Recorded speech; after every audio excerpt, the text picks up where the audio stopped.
प्रिय दर्शकों, भक्ति ज्ञान चैनल में आपका बहुत बहुत स्वागत है। आज हम श्री मद्भगवद गीता के 5वें अध्याय संन्यास योग का पाठ करेंगे। आप ध्यान से सुनिए।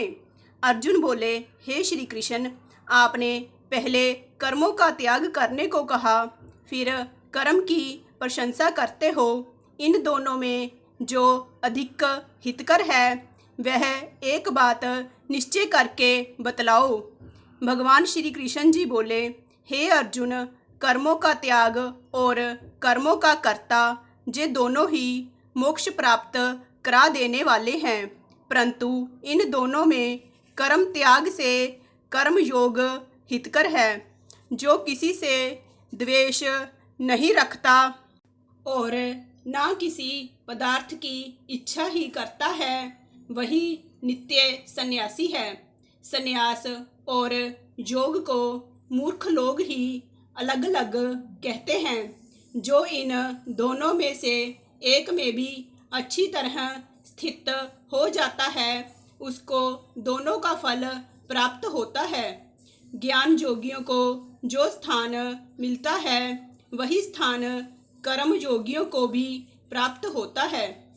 हे महाबाहो, कर्म योग के बिना संन्यास का प्राप्त होना दुस्तर है।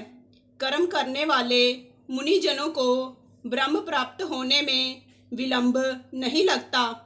कर्म योग युक्त शुद्ध अंतःकरण वाला मन तथा इंद्रियों को जीतने वाला, संपूर्ण प्राणियों में अपनी आत्माओं को देखने वाला, कर्म करता हुआ भी कर्म फल में लिप्त नहीं होता। योग युक्त तत्ववेता पुरुष देखते हैं, सुनते हैं, स्पर्श करते हैं, सूंघते हैं, खाते हैं, चलते हैं, श्वास लेते हैं, तो भी यह मानते हैं कि मैं कुछ भी नहीं करता। वे बोलते हैं, त्यागते हैं, ग्रहण करते हैं, मूंदते हैं, परंतु यही मानते हैं कि मैं कुछ भी नहीं करता, और यह मन में धारण करते हैं कि इंद्रियां भी अपने अपने विषयों को बरतती हैं। प्राणी ब्रह्म में अर्पण कर संग को त्याग कर कर्म करता है, वह पाप में इस प्रकार लिप्त नहीं होता जैसे कि कमल पत्र पर जल नहीं ठहरता। योगी जन शरीर से, मन से, बुद्धि तथा इंद्रियों की आसक्ति से रहित होकर आत्म शुद्धि के निमित्त कर्म करते हैं। योग युक्त पुरुष कर्म फल को त्याग कर मोक्ष रूप शांति का लाभ प्राप्त करता है, और जो योग से रहित है वह कर्म फल की इच्छा के बंधन में पड़ जाता है, और सब कर्मों को मन से त्याग करके प्राणी इस नवद्वार इंद्रियों की देह रूपी पुरी में ना कुछ करता है और ना कुछ कराता है, आनंद पूर्वक रहता है।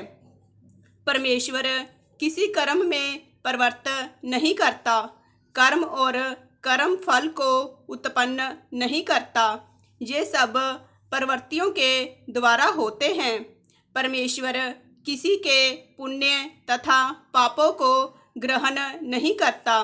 ज्ञान जो अज्ञान से आच्छादित है, उससे जीव मोह को प्राप्त होते हैं, परंतु आत्मज्ञान के द्वारा जिसका अज्ञान नष्ट हो गया है, उसका वह आत्मज्ञान परमेश्वर के रूप को ऐसा प्रभावित करता है जिस प्रकार सूर्य संपूर्ण संसार को प्रकाशित कर देता है।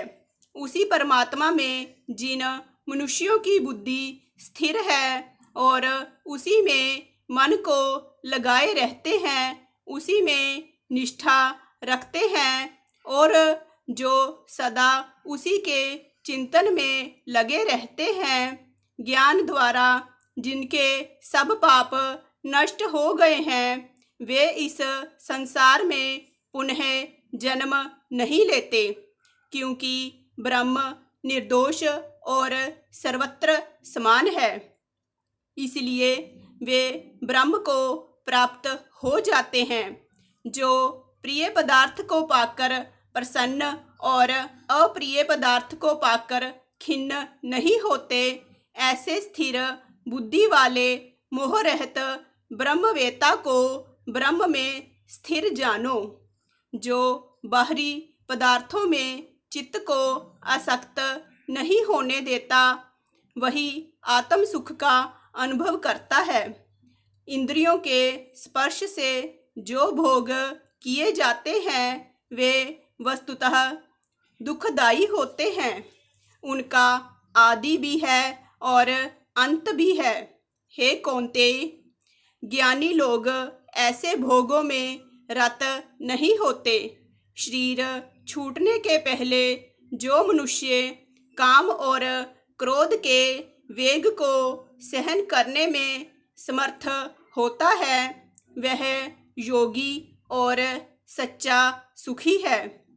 जो योगी आत्म सुख से सुखी, अंतर आत्मा के आनंद से आनंदित और अंतर ज्योति से ही प्रकाशित है, वह ब्रह्म रूप होकर ब्रह्म निर्वाण को प्राप्त होता है।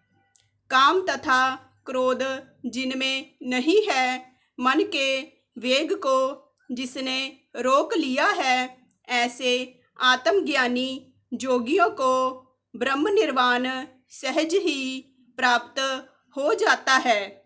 बाहरी पदार्थों के संयोग से अलग रहकर दोनों बोहों के बीच में दृष्टि लगाकर नासिका के भीतर चलने वाली प्राण वायु तथा अपान वायु को सम करके इंद्रियां, मन और बुद्धि को वश में करके इच्छा, भय तथा क्रोध को त्याग कर मोह की इच्छा करने वाले योगी जन जीवन मुक्त हैं। जो मुझको सब यज्ञों और तपों का भोक्ता, संपूर्ण लोकों का स्वामी और सब प्राणियों का मित्र जानते हैं, उन्हीं को शांति प्राप्त होती है। इस तरह से दर्शकों, यह श्रीमद्भगवद गीता का 5वां अध्याय संन्यास योग श्री कृष्ण अर्जुन संवाद पूर्ण हुआ। बोलिए कृष्ण भगवान की जय। जय श्री कृष्ण।